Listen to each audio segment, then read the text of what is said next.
Kumusta mga kabanders? Nandito na naman tayo sa ating adventure sa island.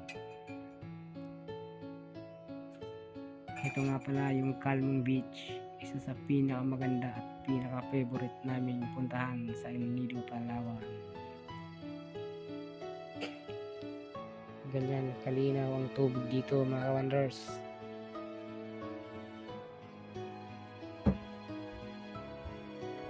So kaya lang kung napapansin nyo yung dagat medyo gumagalaw, ibig sabihin yan ay mahangin. Kung nakikita nyo naman resort po yan, mamahaling resort, yung may pantalan na yan. Dito lang tayo sa Panabi. Medyo nagluloko na yung drone natin.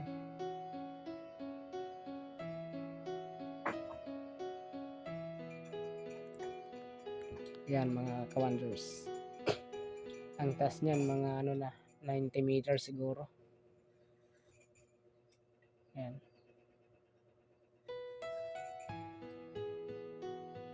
Nakita nyo sa kabila, beach din yun.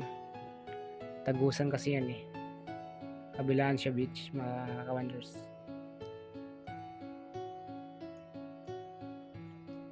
Yan, binababa ko na kasi medyo nagluloko na yung signal.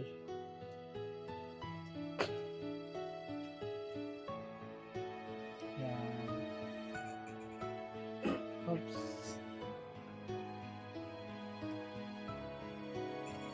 Hanggang dito na lang mga kawanders. Enjoy the view and enjoy watching. Maraming salamat.